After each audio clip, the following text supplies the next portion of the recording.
Back on CBS Sports HQ, where your game of the week on CBS was only a game for a couple quarters. The Kansas City Chiefs back on their business. Pat Mahomes, 4 touchdowns, no interceptions, and 270 in total. It's a statement made, and a team returned to form. The Chiefs, and even 2-2 in Baltimore, all sorts of issues that start on that injury report. Dinged up even further in this one and falling to 1-3. And for more, it's always our pleasure to take you out to the site where the lead analyst of the NFL on CBS, Tony Romo, joins us with more. Tony, these are the Chiefs we've come to know over the last decade about. Where did you see the biggest change week over week for a team that really returned to form in their biggest moment thus far?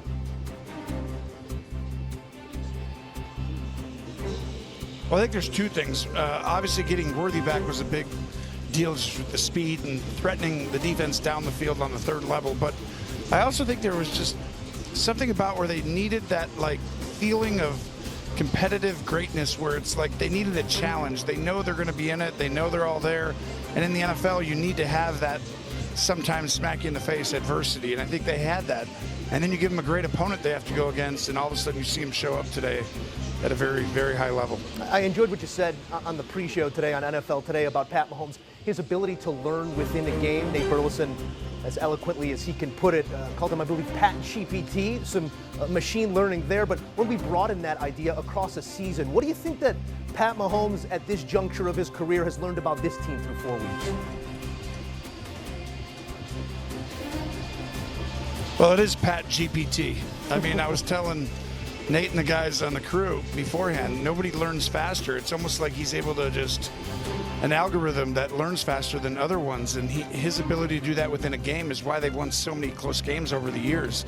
It's been a challenge a little bit this year, but they've had some tough opponents, and they had another one today, but they showed up when they needed to. But that's the DNA of championship teams, your ability to figure it out and not have to figure it out after the game. When you go back and watch the tape, it's during the game. And I think you saw Pat learn throughout this game, but also I think they learned about themselves, about how good they can actually be when everyone's healthy. Yeah. Reports of my demise have been greatly exaggerated once again here for the Kansas City Chiefs, who flexed their muscles in a big spot against the Baltimore Ravens. A thought here before we go on Baltimore, Tony, because you fall to 1-3, that injury list gets even longer.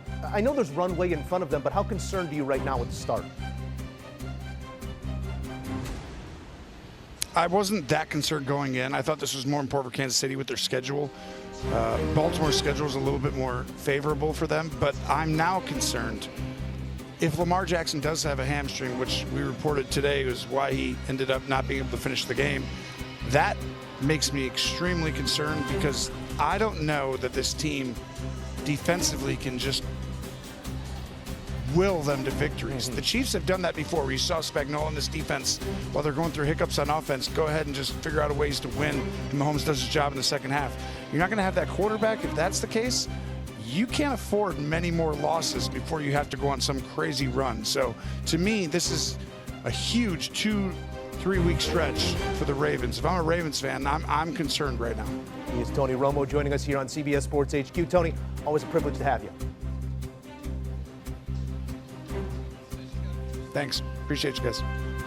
All right, so KC bounces back, and a big win here over Baltimore, who falls one further over the Ravens. Back in studio with the guys, and it begs question, because this is not the Kansas City Chiefs team that we've seen this season. It's not the Kansas City Chiefs team that we saw for large swaths of last season. The fact that they're figuring it out this early on against the prime opponent tells you what? That they are still the Kansas City Chiefs. I mean, that it really is that. I remember, a couple of weeks ago, people were freaking out, and there was talk of dynasties being over and whatnot.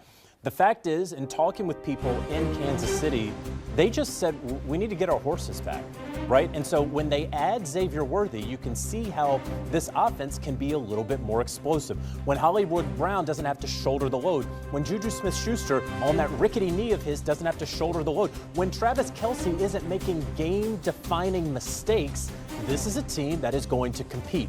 Now you start seeing that Isaiah Pacheco gets a little oiled up. He's not, running into the ground for 1.5 yards per carry.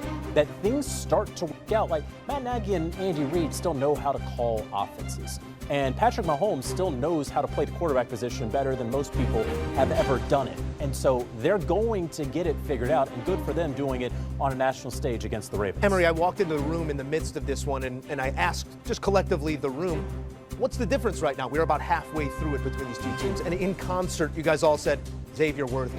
Yeah. How big of a difference does he make in just the way the offense is called for Kansas City? One, because when you have that type of speed that threatens everything, it lifts the coverage off the defense. And now you have to play assignment sound football consistently. So because you're so worried about getting beat deep, now you have the opportunity to work things underneath. The run game was a little bit better today. Mahomes was super efficient in the underneath passing game. All of that stuff matters. And how we see Kansas City is how we see, like, let's say these college teams like Nebraska in the 80s or, Florida in the 90s, those teams that have gone week to week ranked number one, just like the New England Patriots in the NFL under Bill Belichick when he was there in their heyday. You don't worry about Kansas City no matter what the record is. As long as Andy Reid and Patrick Mahomes is there, they're going to be fine. So coming into this ballgame, they were asking the question, well, who needs this one more? Is it the Chiefs or the Ravens? Unlike the Ravens, because of their psyche. Kansas City, I have no problems about, no matter what the record is, because of who's at quarterback and the head coach. Moose, you asked how important Xavier Worthy is. He not only led them in receiving yards, he led them in rushing. That lets you know how important he is. On 2 end-arounds, he had nearly 40 yards rushing. And you talked about how this Chiefs team finally kind of looked like themselves. Mahomes was more decisive because, to Emery's point, when you have a guy like Xavier Worthy, you got to play that shell coverage because you cannot have a single high safety with the type of speed that Xavier Worthy has. And when you do go, man, JJ, we were watching it. Tedebe Awuzie, he shakes him out of his route, and he's 150 pounds. Gives him a little shoulder shimmy, and he goes 10 yards the other way. He went flying. He's wide open. That's the type of speed threat that Xavier Worthy brings. So this was the first time I saw Mahomes be decisive in football. The ball came out of his hands really well. They still struggle running the football. I talked about Xavier Worthy leading them in rushing, but I love the operation from Patrick Mahomes in this offense. It just flowed a lot better today. JJ, remind me, what is the unit of measurement for dynasties? How do we measure dynasties? Super Bowl wins and appearances. Thank you. Yeah. And I only offer that to say, stop it. Stop asking if the dynasty is dead in the midst of the season. I want to stand on this desk right now and scream it, not as a Chiefs fan, but as a lover of this game. They continue to find ways to develop in season. Until they hand 1 or 2 more trophies to someone else, stop asking if the dynasty is dead, because we're still living in it, we're still watching it. It's definitely something that the Chiefs fans welcome in this moment, the development of what they can be. On the other side, guys, we have a Ravens team that has all of the makeups on paper of being right there to throw the dynasty overboard. Emery, what's the biggest issue right now? Injuries being one, but beyond that, what do you point to? Psychology. They can't get out of their own way in terms of how they close games out or how they attack teams that are in these high-level spots. Think about this. Derrick Henry has 8 carries today for 42 yards. Pretty good average, but he only had 8 carries today. That's a problem. They were 3 of 10 on 3rd down. That's a problem. Usually we're talking about Baltimore under John Harbaugh playing great situational football. That's a testament to how well they're coached and how well they play. That wasn't the case today. And then we get to Lamar Jackson, who we all kind of talked about throughout the course of the season. Didn't really look like himself. Wasn't really running away from everyone like he usually does. And we find out today he has a hamstring injury that kept him out of the game. And that affects how they play offense, because if Lamar Jackson can't be Lamar Jackson, he's a great passer, but what makes him special is his dual threat capability. And without that one element, now it's easier to defend because you know he can't get out of dodge, which he couldn't today. And that's how Kansas City was able to get off the field. To me, Moose, it's a combination of what Emery talked about. Lamar not looking like himself. And we've said it for the last couple of weeks, like, where occasions where linebackers and D linemen chase him down. Like, we've never seen that from Lamar Jackson in the history of him playing. But then also, when you look at the play calling as well, too, there was no easy throws for Lamar Jackson. There hasn't been for the last couple of weeks. Todd Monken, every route concept is 10-plus yards down the field. Where are the easy hitters that Patrick Mahomes was getting today? Like, we know you have an MVP caliber quarterback, but those guys need help too. You have to make it easy, scheme some things up for them, and then the defense is a whole nother subject, right? Yeah. They've really struggled to stop the run. Now, the Chiefs don't run the ball well, so they didn't have to worry about that today. But then you talked about the injuries, right? Marlon Humphrey goes down. Now you got some younger players in there. This was the most yardage that Patrick Mahomes had thrown for this year.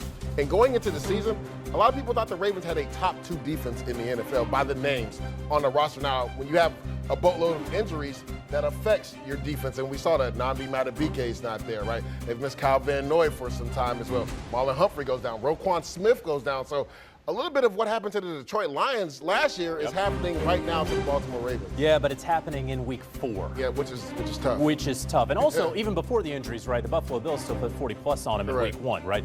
So you mentioned some of the names, but Jair Alexander still working through it, was inactive today. Marlon Humphrey, Roquan Smith, both listed as out. Nate Wiggins did not return to the game. Matabike is on IR, and we talk about at least 4 games. This looks like it will certainly be at least 4 games, and then there will be more involved. Kyle Van Noy has been banged up as well. You're talking about a Ravens team that legitimately has probably missed 6 of its top 7 defensive players, right? It's Kyle Hamilton and then everybody else that's injured. And now you have Lamar Jackson's hamstring injury, which at this moment, we do not know how it's going to impact him moving forward. He didn't come back into the game, but the game was a blowout anyway, so he was not going to come back into that game. I think if you package up all those points into a neat box, put a bow on it, we're talking about a team that's still efforting an identity, and it's one that usually is found in the guy behind Lamar Jackson and the dual threat ability of Lamar Jackson. We are now, JJ, looking at just over 100 yards of rushing for Derrick Henry over the last 3 weeks. That's after going for 169 in the season opener. Are we sounding alarms right now? I know Chase game script here, but 8 for 42